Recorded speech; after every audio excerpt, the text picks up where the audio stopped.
instrução e educação. Nós gostaríamos inicialmente de uma pequena observação nesta foto em relação à questão da chamada do tema, onde nós temos exatamente uma estrutura que a bondade divina nos permite, através da nossa competência, da nossa condição evolutiva, em promovermos maior tempo de existência no planeta. Porque nós temos, para a relação da instrução e da educação, a criança sendo amparada pela mãe, amparada ao mesmo tempo pelo pai, e, como dissemos, pelas nossas conquistas, em termos ampliado a nossa capacidade, a nossa condição de aumentarmos a nossa permanência no planeta, à mão de um dos avós.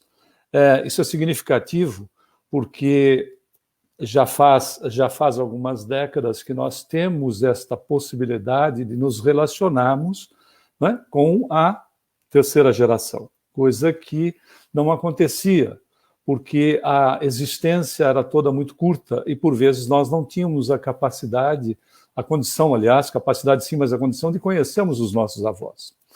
Vale uma informação de um dado que nós temos relativo ao Brasil, já fornecido em outros eventos.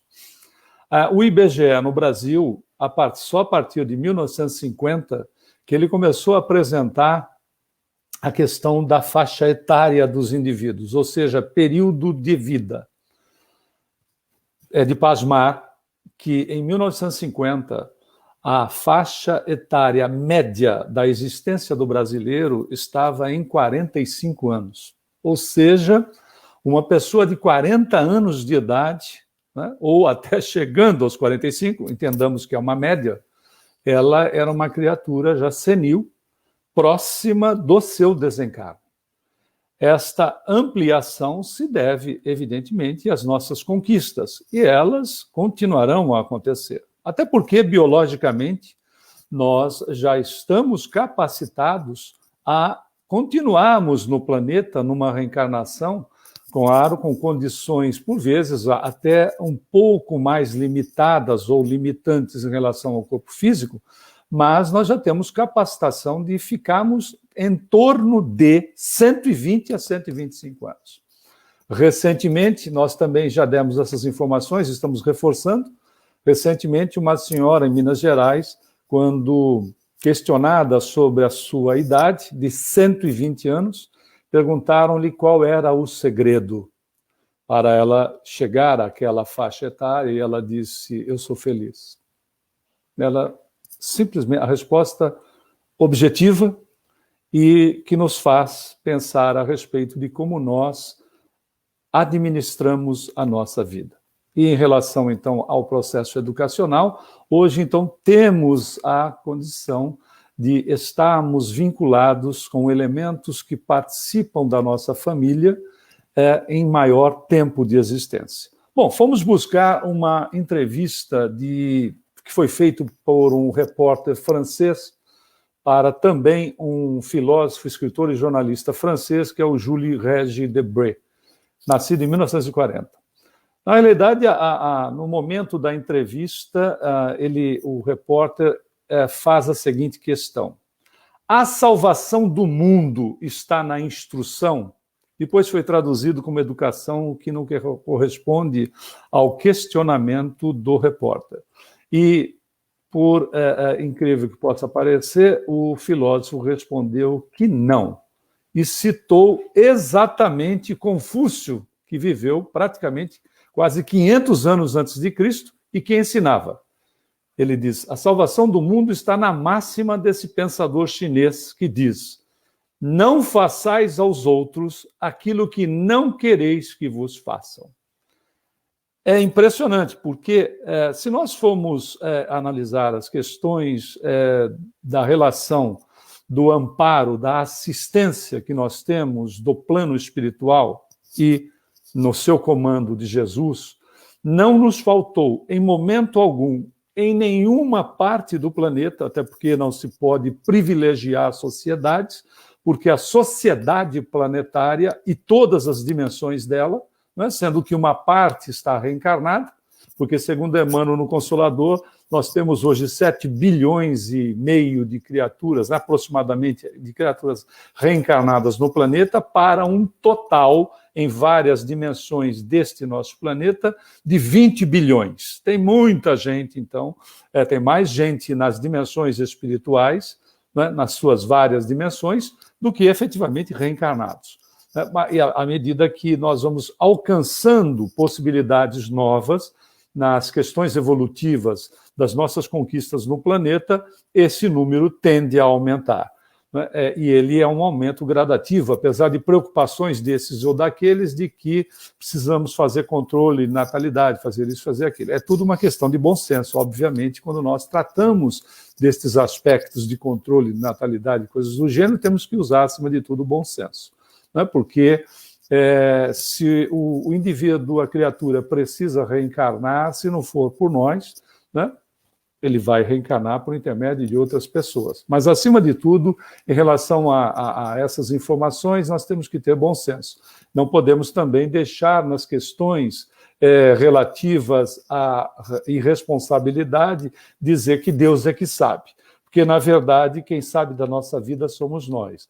Até porque essa é a posição do ser quando Deus nos dá o livre-arbítrio, na condição de que nós possamos administrar a nossa existência.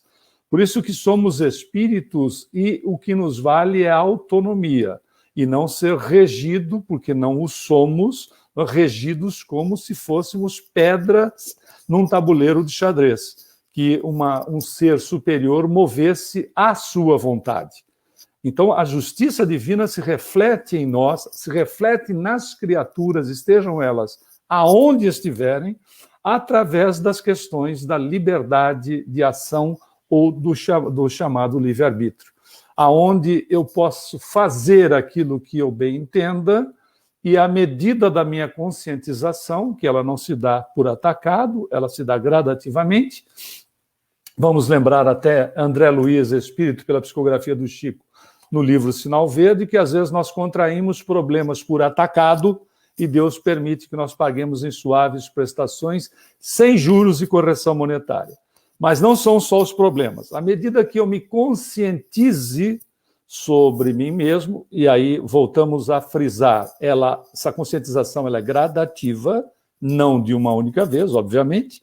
À medida que eu me conscientize, eu vou alterando posições que estavam em desacordo com a minha própria situação divina, que é a questão de todos nós, né? Somos seres divinos, por isso a herança genética de Deus em nós, e aquelas que estão em andamento de uma forma adequada, de acordo com os aspectos divinos em nós, nós possamos reforçá-las gradativamente.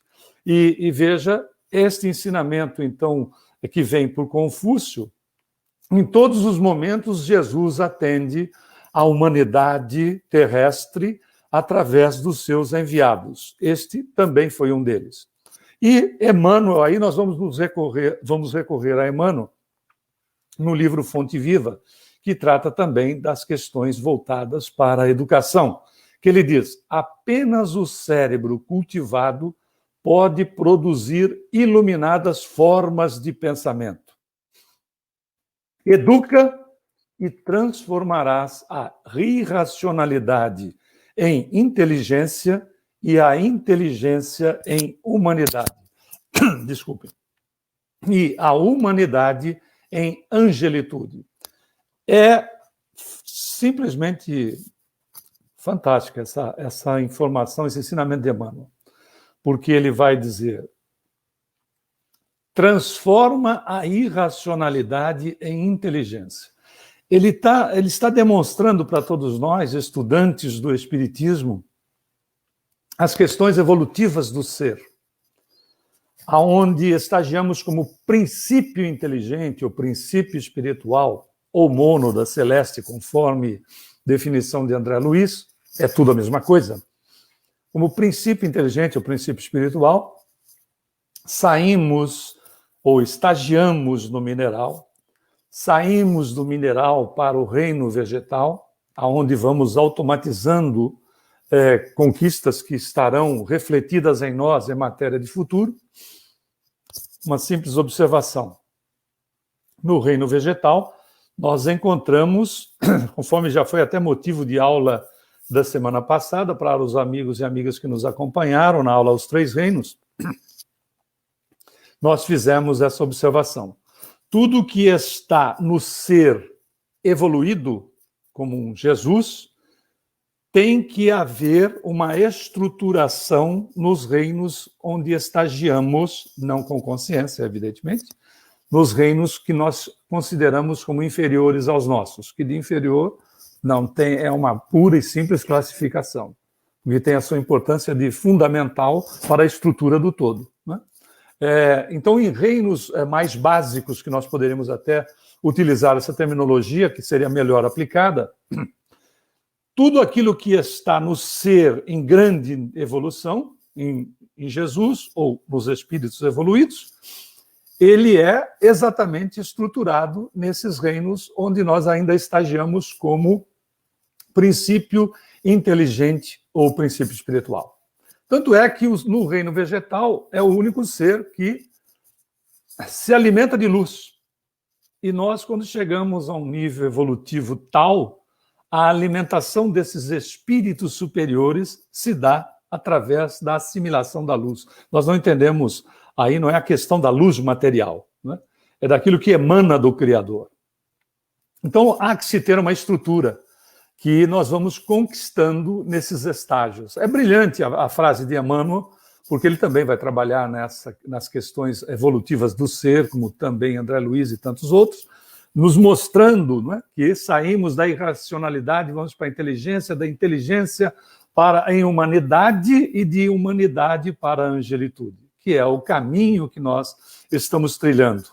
No momento, nas questões da humanidade que estamos exercitando, para um dia alcançarmos de forma gradativa, obviamente, as questões daquilo que se torna a angelitude. Não é a angelitude dos quadros que nós temos, das versões, né, dos anjos e coisas do gênero, porque, por vezes, para muitos artistas, a visão do anjo se dava através do conhecimento que o indivíduo detinha, ou, por que não dizer, não detinha na época.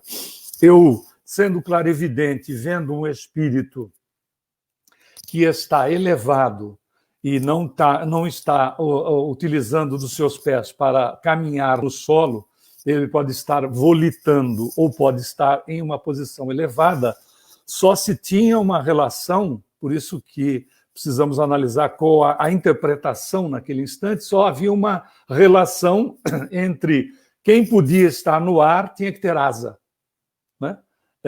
Senão não poderia estar no ar. Então, a condição do anjo ter asa era uma das situações de interpretação, ou, às vezes, uma outra interpretação do que o halo energético conhecido como aura, expandido do espírito, né, de sua luminosidade, dava, por vezes, também a impressão de serem asas para manter a criatura no ar, quando era um processo de clarividência. À medida que nós evoluímos, nós percebemos que não necessariamente seja isso. A angelitude é um nível de capacitação do ser, onde ele exerça humildade, não é ser simplório, é ser humilde, onde ele exerça o amor, então o pleno exercício do amor, o pleno exercício da humildade, o pleno exercício do amor e o pleno exercício do exemplo, para chegar aí só sendo espírito crístico. Jesus, os espíritos que já alcançaram um certo nível evolutivo já estão também nesta situação, não no momento máximo que nós temos conhecimento como um espírito crístico, mas exercem a humildade, exercem ou exercitam o amor e exercitam o exemplo. Por isso, a relação que Emmanuel faz desta nossa caminhada, dessas conquistas que nós temos, não é que precisam ser valorizadas em nós. Nós, como espíritos, em nos valorizando, exercitamos essas capacitações e fazemos o que com o semelhante? Refletimos no semelhante aquilo que vai no nosso coração.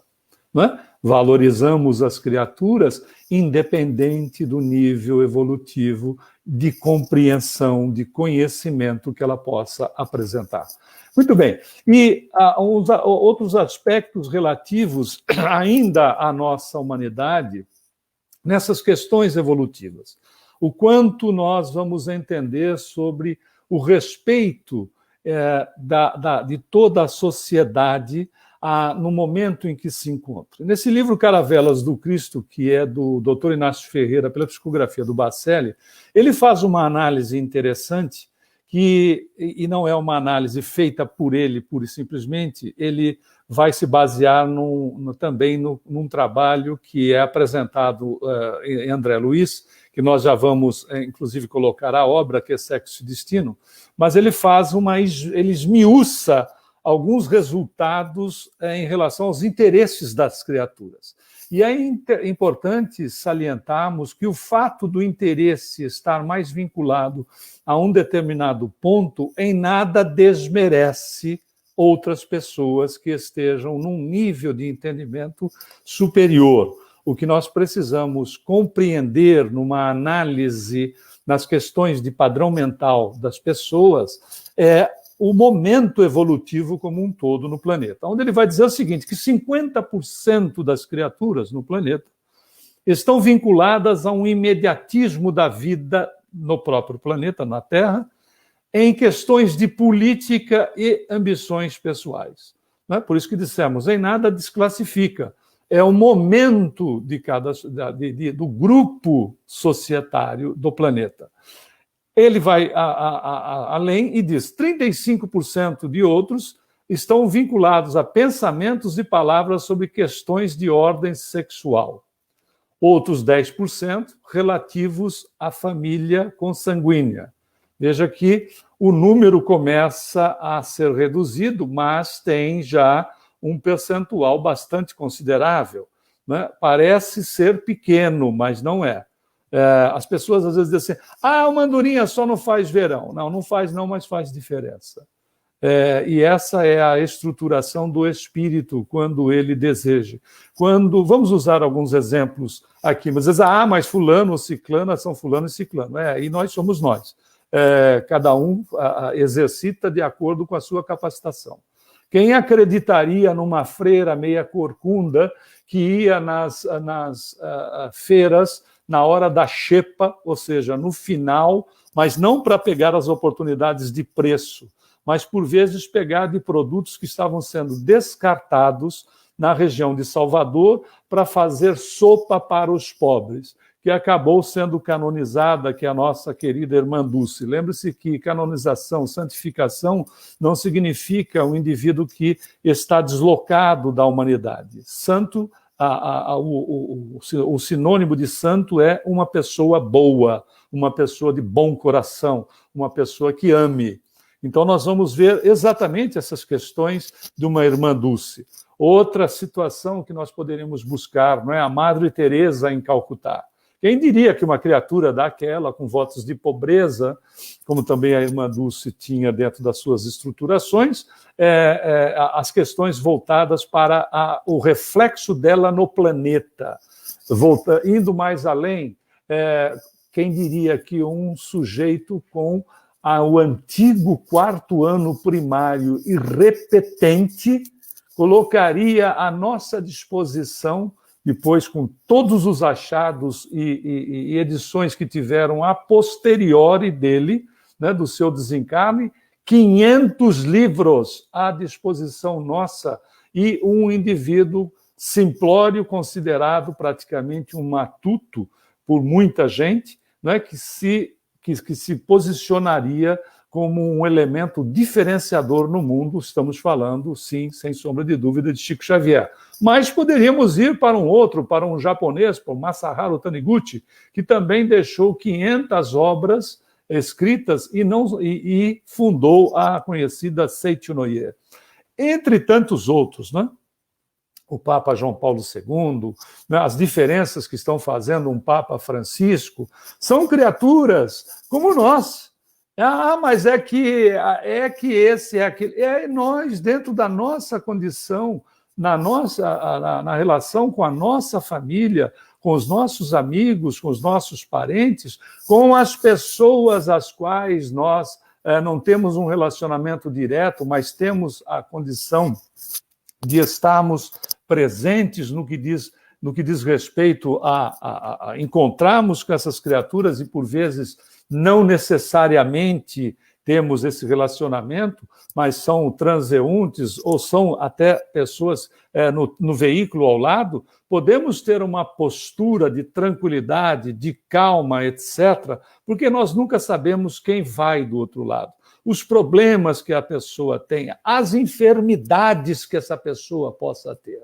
Né? E nós não precisamos dividir enfermidades, dividir problemas e sermos, dentro da nossa possibilidade, da nossa capacidade, sem exigências autoflagelativas desnecessárias, sermos o ponto de equilíbrio independente das condições que nós temos ainda que alcançar na nossa existência, de pontos que nós precisamos modificar, de estruturas que nós precisamos, por vezes, muitas delas, ressignificar, seja de que maneira for, nós podemos ser esse ponto de luz, esse ponto de paz, esse ponto de calma, este ponto de educação, de se portar eticamente, de se portar com paz, de se portar com polidez. Podemos fazer a diferença. Parece que não, mas um muito obrigado, um bom dia, boa tarde e boa noite. Por gentileza, por favor, funcionam, por vezes, como um verdadeiro medicamento ou verdadeira terapia a ser aplicada naqueles com os quais nós nos relacionamos. Vamos dar uma continuidade aqui nas colocações do Dr. Inácio. Ele dá 3% a educação como um todo. Né? Uma andorinha não faz verão. Faz, sim. Faz e nós sabemos que faz. Não pode não fazer o verão todo, mas vai começar influenciando na sua chegada. 1% aos direitos humanos e à religião e 1% à religiosidade. Se somados, pegando família em diante, nós falamos em 15%. É uma massa significativa de influência nos demais. Por isso que colocamos com tanta ênfase a nossa participação, a começar da sociedade familiar, e se nós estamos deslocados dela, por vezes por estarmos morando em outro país, esse não é o ponto. A família não necessariamente ela é a família parental, ela é a chamada antigamente de consanguínea. Não necessariamente. São pessoas com as quais o nosso relacionamento se estende num padrão de amizade, de sinceridade. Quando nós estamos, por exemplo, reunidos com os nossos amigos dentro da casa espírita, e nesse momento, mesmo pela ligação, pela internet que nós encontramos, nós formamos aí, sim ou não, uma família que por vezes não tenha um relacionamento tão próximo como a questão da convivência. Mas estamos diante de um grupo familiar, de uma sociedade familiar onde a nossa postura positiva, a nossa postura alegre, a nossa postura feliz, ou o nosso posicionamento compreensivo, atuante, faz diferença dentro do grupo. Influencia ao grupo, como também as pessoas do grupo nos influenciam. Por isso, é significativo esse número em relação à população como um todo. Falamos que André Luiz ele trata nessa obra também dessas questões voltadas à situação das responsabilidades das pessoas perante elas mesmas. E é nessa obra de 1963, Sexo e Destino, também pela psicografia do Chico, que ele vai buscar auxílio para um caso. Nós não vamos colocar o caso como um todo, senão você não vai ler o livro. E esse livro não é nem para ser lido, é para ser estudado. Da riqueza, aliás, as obras todas de Emmanuel, André Luiz e tantos outros merecem ser estudadas e não simplesmente ser lido. Mas ele vai pedir auxílio, ele desencarnado vai pedir auxílio para mentes encarnadas, para as pessoas encarnadas, no intuito de ajudar, auxiliar uma criatura que estava encarnada. e ele vai, então, atrás de pessoas que poderia receber a sua influência, no sentido de se lembrar daquela pessoa e tomar alguma ação em relação àquela pessoa. E ele diz o seguinte: o André tenta, de todas as maneiras, indo de um local para outro, utilizar o socorro de um encarnado, e apesar da luta dele, ninguém orava, ninguém refletia ou estendia as antenas espirituais para ter o contato com ele. Veja, então, a responsabilidade que é nossa.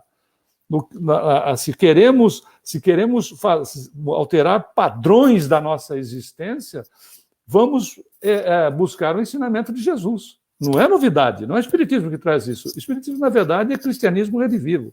É Jesus que nos traz. Vigiai, diz Jesus. E vigiar o quê? Às vezes a gente, não generalizando, vigia bem a vida do vizinho, principalmente quando ele compra carro novo, ou outra coisa. Às vezes a gente tem assim uns olhos muito bons de vigilância em cima dos outros. Não, nós não estamos generalizando nessas questões, né? Não serve para todo mundo. Via de regra, serve sempre para o primeiro que fala, porque a boca dele está mais próxima do próprio ouvido. Mas, na realidade, Jesus fala sobre vigilância dos nossos pensamentos, porque os nossos pensamentos se transformam em ações. E as ações nos definem. Por quê? Na realidade, os nossos pensamentos nos definem. Lembrando, Jesus, em todos os seus ensinamentos são sublimes, mas quando ele diz, a boca fala daquilo que está cheio o coração. É só materialização daquilo que estrutura a condição da pessoa. E ele diz, ninguém refletia ou estendia as antenas espirituais. Se queremos receber a inspiração dos espíritos amigos, precisamos dar tempo para nós, na busca da oração.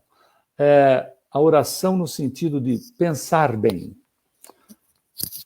Orar não é pura e simplesmente um momento exclusivo. Uma boa leitura há que ser uma oração, há que ser uma prece. Uma boa conversa há que ser uma prece. Não é? Uma peça ou um filme que traga informações positivas, que elevem o nosso nível, o nosso padrão mental, que nos traga momentos de alegria, há que ser uma prece. Tudo o que fazemos com o coração voltado para aquilo que estamos fazendo, o alimento que você ou nós preparamos em casa, para nós mesmos ou para as pessoas que se relacionam, que tenham convivência, há que ser uma prece todas as vezes que nós coloquemos o coração. Por isso que elas não são, a ligação com os amigos espirituais, ela é plena se nós nos posicionarmos de maneira adequada, sem momentos exclusivistas, e sim buscar um padrão de existência no trabalho que se realize no lar ou fora dele. Quando nós colocamos o coração no que estamos fazendo, a alegria daquilo que estamos fazendo, há que ser uma prece. Valorizando aquilo que fazemos, nos valorizamos. Continua André Luiz nas questões. Em todos os locais que ele vai buscar ajuda, pensamentos de sexo e finanças, prazeres e lucros. Veja, se não é a condição. Voltamos, então, para o filósofo, que ele também vai citar outros personagens da história, estimulando-nos as questões educativas do ser. Ele vai citar também Confúcio, que viveu há 600 anos antes de Cristo, ou seja, 100 anos antes Zoroastro. Confúcio vive quase 500 anos antes de Cristo. Zoroastro, 100 anos antes dele, 600 anos antes de Cristo. O persa Zoroastro ensinava: um caráter só é bom quando não faz aos outros aquilo que não é bom para ele mesmo. Quem mais reforçaria? Temos reforço de ensinamento semelhante, vale a pena as nossas pesquisas no hinduísmo, que data de 1500 anos antes de Cristo.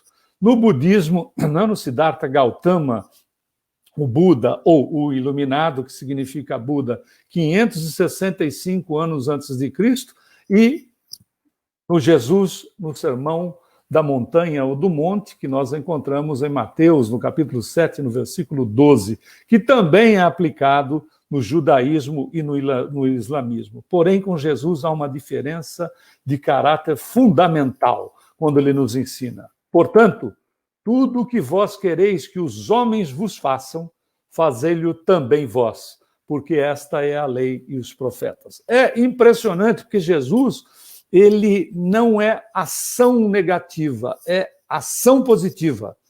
Se nós verificarmos no ensinamento dele, não faça aos outros. É ao contrário da negação. É o estímulo positivo na ação em favor do outro. Tudo o que vós quereis que os homens vos façam, o ser humano vos faça, fazei-lhe também vós. Façamos por nossa vez, porque esta é a lei e os profetas. O que ocorre é que no universo tudo é circular. O que damos para a vida, seja onde for, aonde estivermos, o que damos para a vida, o que oferecemos de nós, é o que receberemos em relação às ações que são tomadas, né, e voltam para nós. Por isso Emmanuel diz no livro Leis de Amor: o pensamento é um agente energético que nós colocamos na corrente da vida e voltará para nós enriquecido do bem ou do mal que nós desejarmos. Ou seja, somos herdeiros de nós mesmos. Somos herdeiros daquilo que nós damos e recebemos, né, duplicadamente, às vezes quintuplicadamente. Por isso, Jesus é ação, é ativo e é, por excelência, o educador maior que se tem conhecimento no planeta. Né? Por isso, aceitou o título de mestre, porque, de fato, mestre dos mestres ele é. Os espíritos trabalhariam com Kardec no Livro dos Espíritos. Essa é uma foto histórica do Kardec, quando do lançamento do Livro dos Espíritos, em 18 de abril de 1857. Ele segura, né, a primeira edição do Livro dos Espíritos, e nós vamos encontrar o ensinamento dos Espíritos explicando Jesus da seguinte forma: vede o que queríeis que vos fizessem ou não vos fizessem. Tudo se resume nisso. Não vos enganeis. Mais claro que isso, impossível. E o próprio Jesus, como Cristo planetário, sempre inspirou e continua inspirando todos os profetas na formulação similar do pensamento. O que é um profeta? Não é um indivíduo exclusivo, privilegiado em relação às demais pessoas. Você que me ouve, eu que falo, né? Somos profetas. A palavra profeta tem um sinônimo de intermediação. Somos sempre intermediários. Aí a pessoa diz, mas eu não tenho a mediunidade educada, a minha mediunidade... Não é nada disso. Somos intermediários de Jesus, quer aceitemos esta ideia ou não. Porque o somos de fato. Porque nós vivemos num mundo, não é neste mundo, né, mas numa condição cósmica. Nós vivemos dentro das ondas de pensamentos que emitimos e recebemos com regularidade. Pensamentos são ondas eletromagnéticas que nós nos sintonizamos com as estações que nos agradam, influenciando e sendo influenciados. Demos há instantes atrás o ensinamento de Emmanuel no livro Leis de Amor. Influenciamos e somos influenciados. Somos, então, as pessoas que emitem, as pessoas que recebem, a mesma pessoa que recebe, e que nós estamos fazendo o quê? Um regime de troca. E Jesus, quando estamos procurando nos vigiar, as inspirações vêm através dos seus missionários de luz, dos mentores nossos, dos nossos amigos espirituais. Eles vêm nos estimulando Os indivíduos que são espíritos mais evoluídos vão captar numa condição de maior superioridade, e a mensagem é mais robusta. Não importa, no nível evolutivo que a criatura esteja, a mensagem será robusta quando ela seja uma mensagem no bem, quando ela seja uma ação no bem, quando seja um pensamento no bem. Ela tem a robustez da nossa evolução e que vai auxiliar alguém sempre, vai educar alguém sempre, através do exemplo que nós possamos dar. Por mínimo que seja, por um instante que seja, nós podemos estar na condição de sermos veículos do Cristo em favor não só de nós mesmos, mas em favor das pessoas com as quais nós mantemos um relacionamento. E a educação está exatamente nessa situação. Por isso que Jesus não veio só para trazer palestras e ensinamentos de natureza verbal, né? Ele mostrava em todos os aspectos a questão disciplinar, desde um posicionamento em relação à sua própria mãe. Quem quiser pode se dirigir à passagem do primeiro evento com Jesus, que são as bodas de Caná, onde ele mostra disciplina em relação à sua mãe e mostra humildade, né? Sempre em exemplos de humildade. Então, ações de humildade, ou exemplo de humildade, amor e, acima de tudo, exemplo, atitude, né, para que nós tivéssemos um norte, para que nós pudéssemos ser inspirados. Então, cada um de nós é um potencial profeta ou um intermediário que possa fazer a diferença através de um gesto. Aliás, é Emmanuel, de novo, lembrando a mesma obra já citada, Leis de Amor, que diz que se em toda a nossa reencarnação nós salvarmos uma pessoa, e salvar significa tirar da ignorância, né?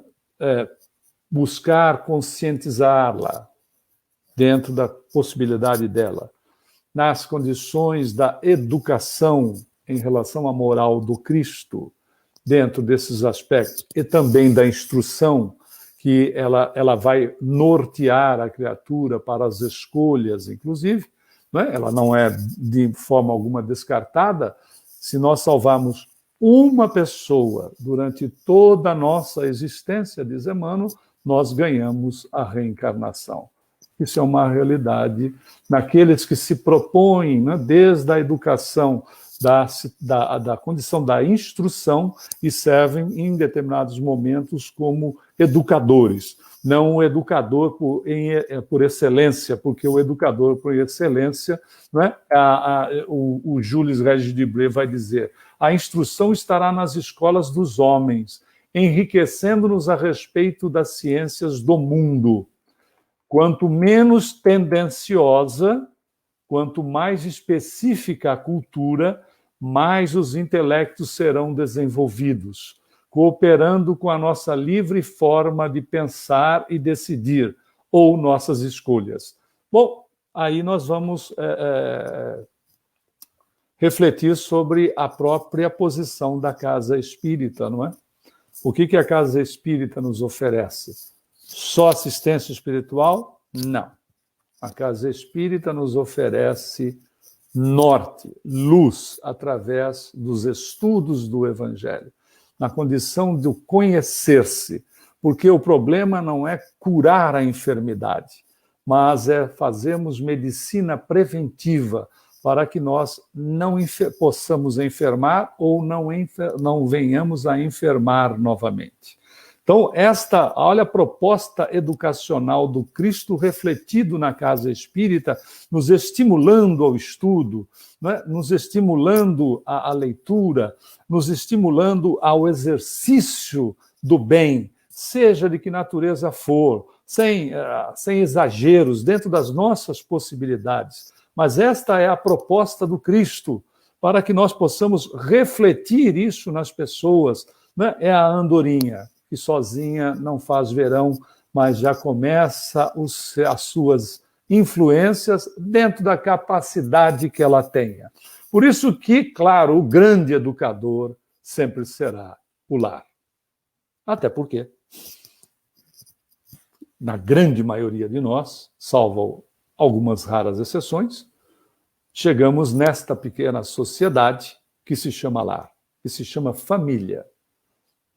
E é nesta pequena sociedade que do 0 aos 7 anos, que é o período reencarnatório do espírito que vai se completar mais ou menos aos 7 anos, de acordo com o capítulo 13 do Missionários da Luz, de André Luiz, né? Nesta obra, do 0 aos 7 anos, na primeira infância, é onde a influência dos educadores, dos tutores, do nome que tiver, vai fazer com que hajam estímulos nas tendências positivas e, obviamente, minimizando, se não for possível eliminá-las, as tendências negativas, né, que estão estruturadas no espírito.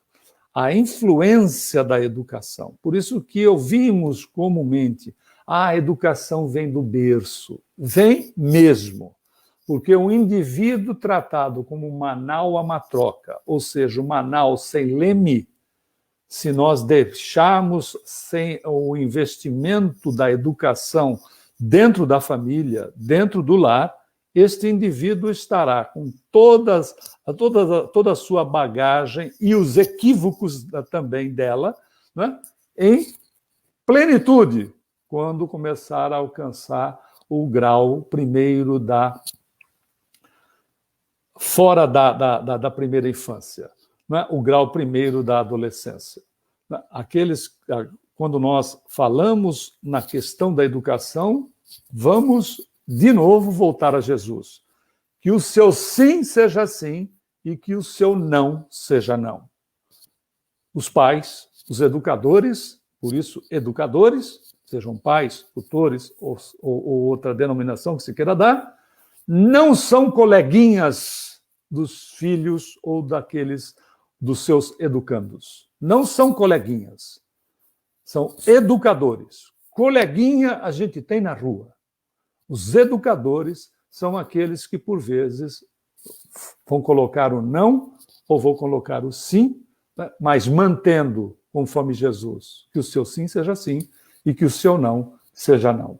E a educação ele é um processo de desenvolvimento não só físico, como também intelectual e principalmente moral, visando, né, com objetivo, com foco, a gratidão, a reciprocidade e a solidariedade. Por isso, vamos novamente recorrer ao Livro dos Espíritos, na resposta da 826, da pergunta 826, cujo trecho destacamos. Desde que estejam juntos dois homens, há entre eles direitos recíprocos que lhes cumpre respeitar. Por isso que quando falamos no processo da regeneração, temos diante de nós exatamente a figura de Jesus, né, amparando, segurando a questão de um bebê, que é a nossa posição na condição evolutiva, que ele vem nos amparando desde os princípios, como dissemos, da nossa evolução, como princípio inteligente, o princípio espiritual. Né? Vamos sendo amparados, vamos sendo, de fato, retidos, segurados, né? Sustentados por Jesus em toda a nossa estrutura, para que nós, chegando aonde nós estamos iniciando os primeiros passos, né? E estamos iniciando os primeiros passos nas questões da regeneração de nós como espíritos, até porque a regeneração, na verdade, é a questão ética baseada no Evangelho de Jesus. A regeneração será, evidentemente, um mundo ético, onde a ética cristã, as questões dos seus ensinamentos, do cristianismo primitivo, estará iniciando de fato, repetimos, nossa relação com as pessoas, a começar de nós mesmos, aonde gradativamente não teremos disfarces, não teremos que dourar a pílula, mas estaremos gradativamente, é óbvio, né? Porque a natureza não dá salto, e gostaríamos de lembrar um ensinamento de Chico, que sempre repetia a respeito dessa questão do terceiro milênio. Ele diz, olha, o terceiro milênio, ele sempre dizia, começa no ano 2000 e termina no ano 3000. Agora também a gente não vai deixar para ficar bom no ano 2999, porque aí fica difícil. Mas o fato é que os nossos relacionamentos, o nosso posicionamento será destacado por atitudes, na sua maior parte, porque regenerar não significa que nós não teremos ainda espíritos que estejam confusos em relação ao semelhante, que estejam equivocados, mas a massa começa a preponderar, a se relacionar de acordo com a ética do Evangelho do Cristo. Por isso que, voltando a Emmanuel e a educação que ele sempre foca, ele continua dizendo no livro Fonte Viva, agora no capítulo 30, ele vai nos exortar a zelar por um pomar que reclama esforço ativo, que na semente minúscula reside o germe do tronco benfeitor e que a joia de escultura pede milagres do buril. Não é só a questão do indivíduo que esteja chegando no planeta, que precisa, evidentemente, como nós sabemos, de toda a estruturação e amparo e equilíbrio daqueles que o recebem, mas das pessoas também que, por vezes, não tiveram a oportunidade e podem, através de exemplos dignos que nós possamos dar, né, serem, dentro das suas possibilidades, educados. Por isso que, na realidade, somos herdeiros de uma genética privilegiada. Isso não tem a menor dúvida. Então, nossos espíritos, como somos herdeiros dessa genética, precisamos nós ser burilados através do progresso moral, linkado, coadjuvado pelo progresso intelectual, para produzirmos iluminadas formas de pensamento, peregrinando, caminhando, sem sombra de dúvida, da irracionalidade para a angelitude, que nós lembramos com Emmanuel no Fonte Viva, logo a princípio da nossa palestra, para essas condições de conquista. Sairmos deste momento através do nosso esforço, não mais da irracionalidade que superamos de há muito, mas da condição ainda de interesses. Claro que precisamos manter os nossos objetivos, as nossas conquistas, mas entendermos que a vida não se resume somente a essas nossas conquistas e aos nossos objetivos. Nós somos espíritos e a nossa realidade é a espiritual. Todas essas conquistas, os nossos objetivos, fazem parte de um aprendizado, nos permitem o exercício, que nós possamos, de fato, com ética, tratarmos desses assuntos entendendo que são alavancas de promoção, de evolução, que nos dão melhor condição de vida, melhor condição de existência, para nós continuarmos ativos e estendermos o bem além de nós mesmos e além do grupo que nos cerca. Estendemos o bem através da mensagem que podemos mandar pelo smartphone. Se temos esses problemas de estarmos limitados pelo processo pandêmico que assola o planeta como um todo, não estamos limitados na comunicação. Você que está nos vendo, né, comprova isso. Utilização do smartphone para mandar uma mensagem de paz, de equilíbrio, de sustentação, de alegria. É possível estarmos estendendo o bem em frações mínimas, mas, na realidade, podemos fazer todos os dias um pouquinho. Até porque, no final de um ano, imaginemos a quantidade de ações boas, de ações positivas que nós teremos feito. Eu vou buscar um ensinamento de Masaharu Taniguchi, o fundador da Seicho Noye, que ele, ao estimular os seus seguidores, os seus adeptos ao estudo, né, por isso que escreveu 500 livros também, ele usava de uma tática muito interessante e simples, que todos nós podemos fazer para aumentarmos a nossa condição de conhecermos-nos em mais profundidade. Ele dizia sobre a questão do estudo da leitura, ou seja, sobre o interesse da educação, da intelectualização do indivíduo. Ele dizia o seguinte: se você ler uma página não é uma folha, porque uma folha são 2 páginas, frente e verso. Uma página por dia de um bom livro, né?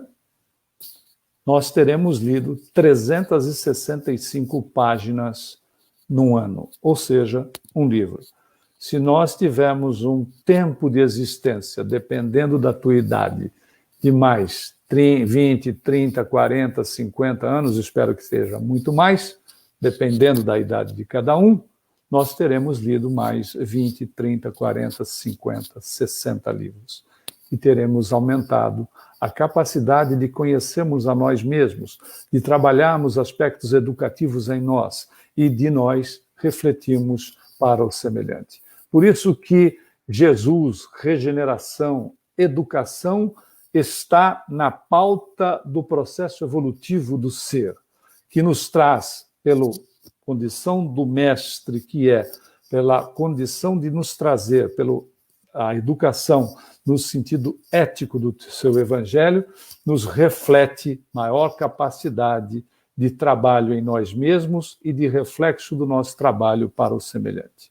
Desejamos a todos que tenham uma semana muito feliz e, acima de tudo, que ela seja repleta de paz. Muita paz.